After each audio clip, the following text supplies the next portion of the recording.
Good afternoon. The Secretary General and the President will deliver remarks, and then we'll have time for a couple of questions. Secretary General.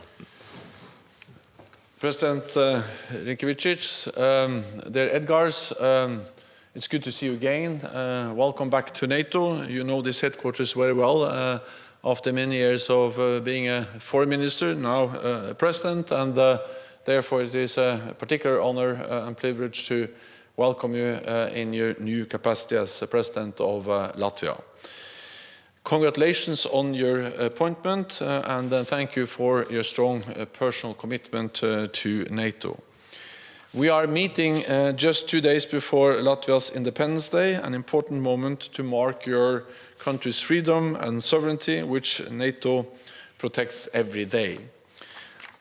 Latvia is a highly valued NATO ally. You lead by example on defense spending, committing more than 2% of GDP to defense, and you plan to reach 3% of GDP by 2027.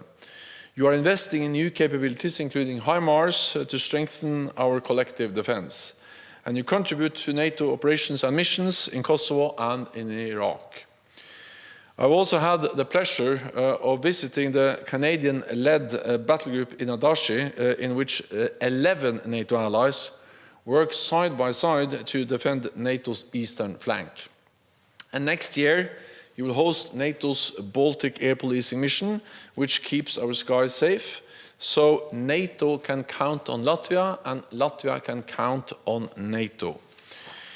At our Vilnius summit, we agreed the most robust regional defense plans since the Cold War. We are transforming the NATO response force and increasing the number of our high readiness forces to well over 300,000, backed by substantial air and naval power.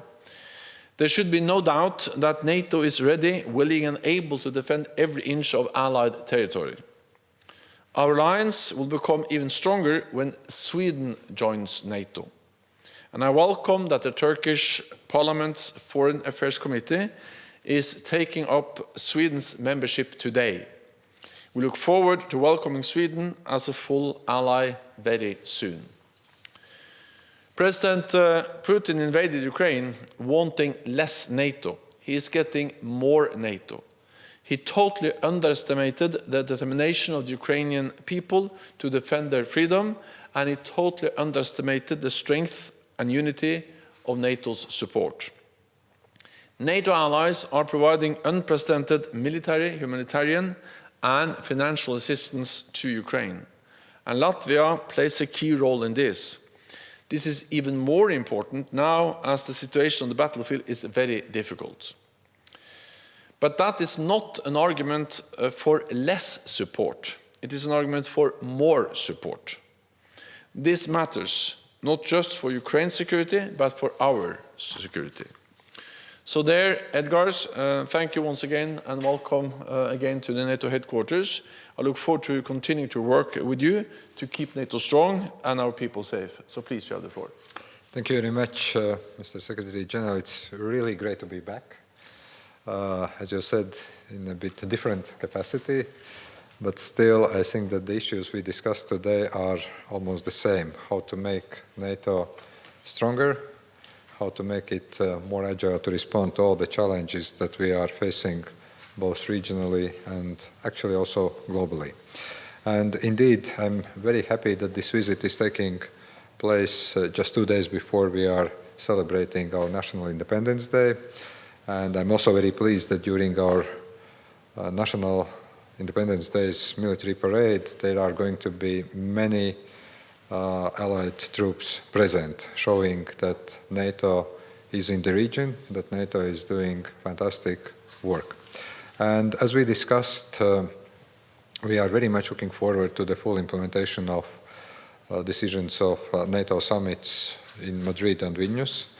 I'm very happy to see how the implementation phase defense planning efforts are going on. We are very much looking forward to timely decision-making to fill in those plans with necessary forces and capabilities.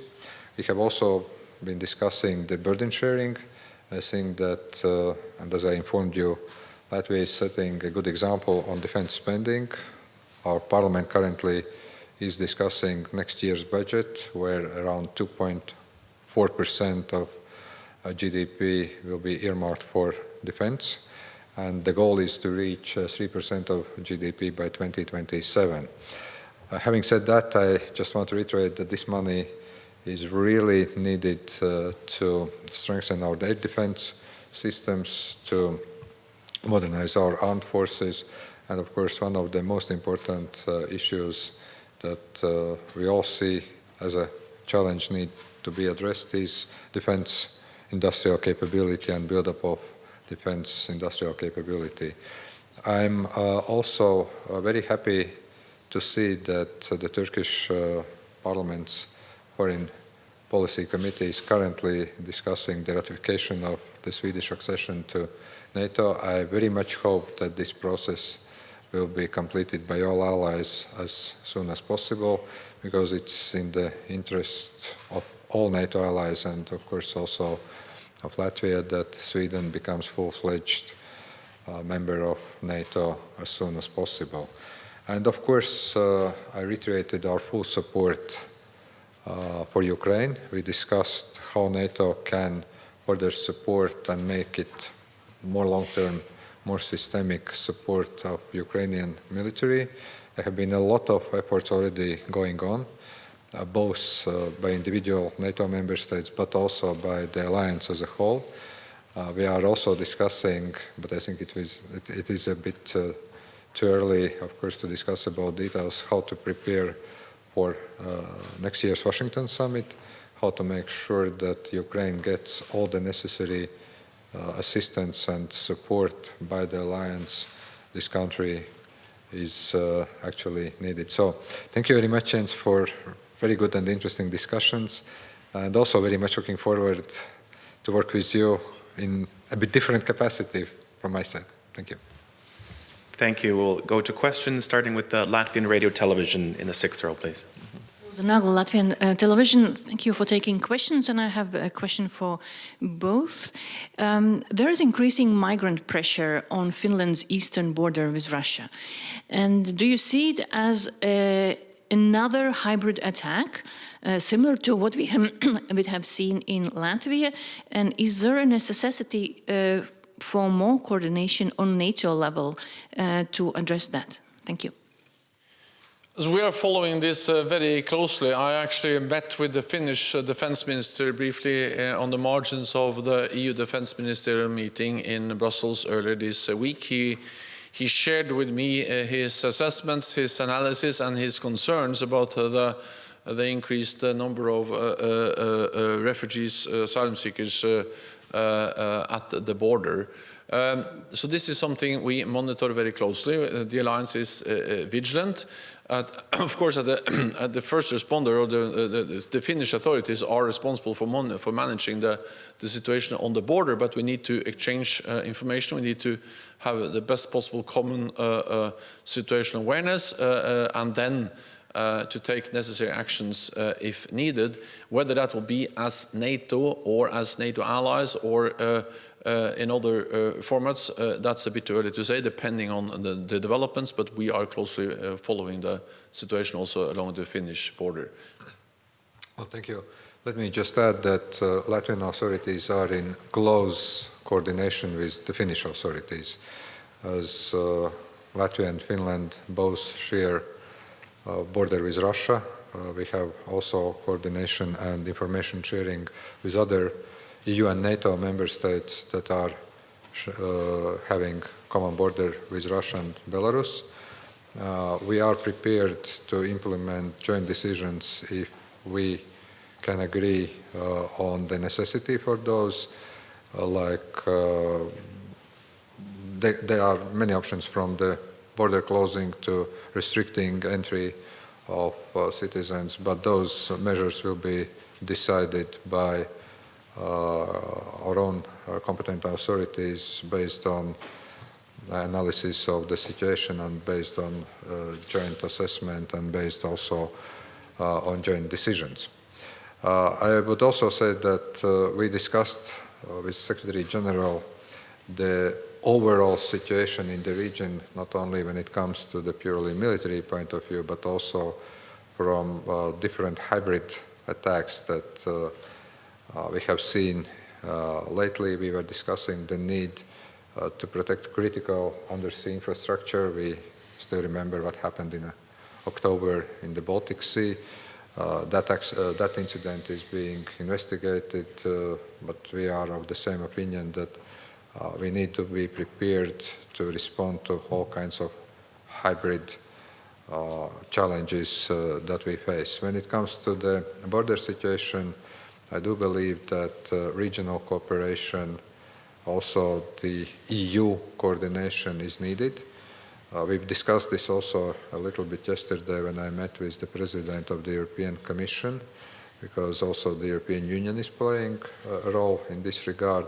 But I think that we are of the same opinion with the Secretary General that also NATO needs to look into the matter, but at this point those decisions should be taken by the national authorities of the countries that are bordering Russia. Questions will go to Bloomberg in the third row, please. Natalia Drozdiak from Bloomberg. I had a question for both of you, if I may. I wanted to ask about support for Ukraine and the debate in the US Congress at the moment.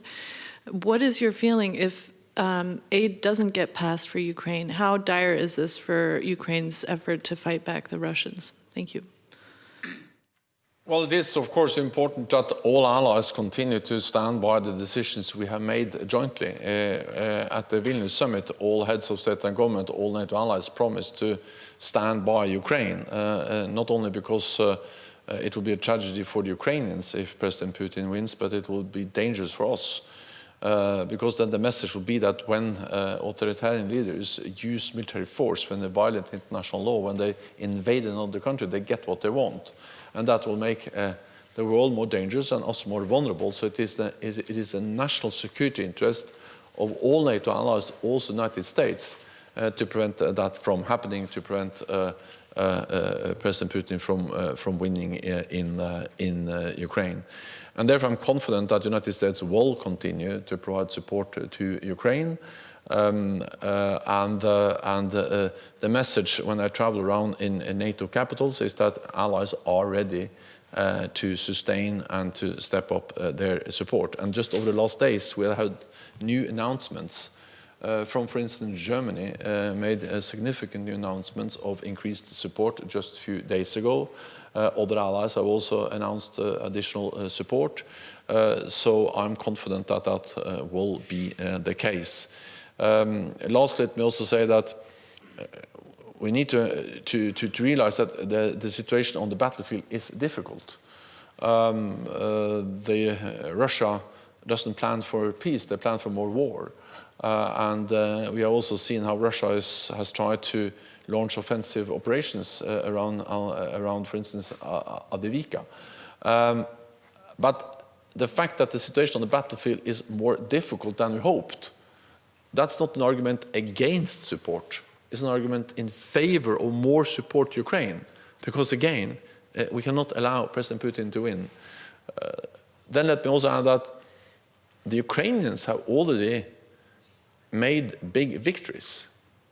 At the beginning of this war, most experts believed, and we also feared, that Ukraine would collapse in days and that Russia would control Kiev within weeks.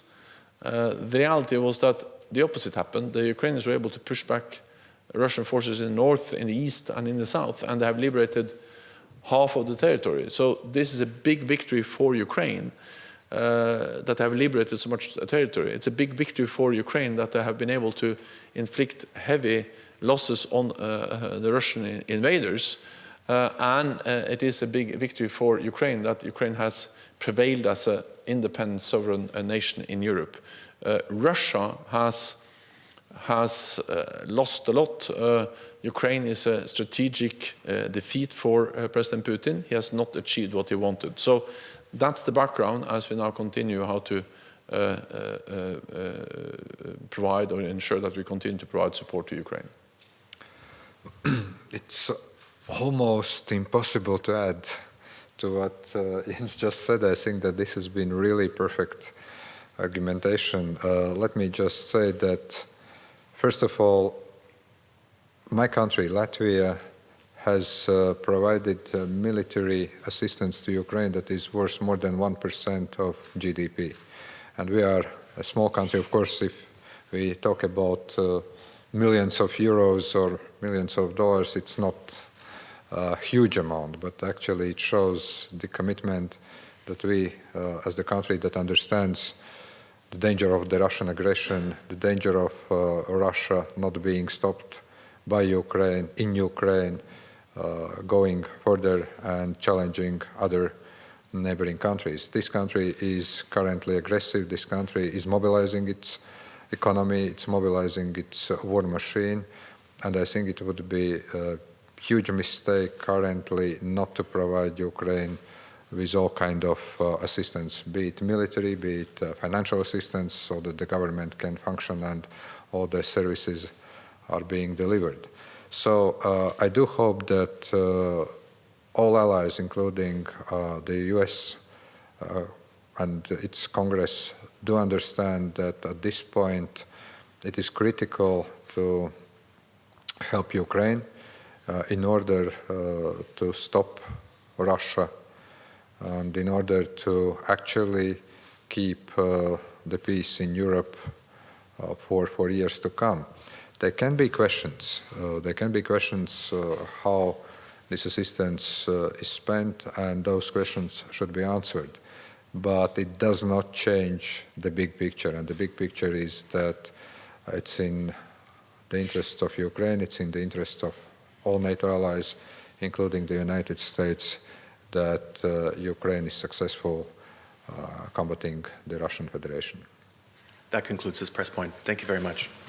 Thank you.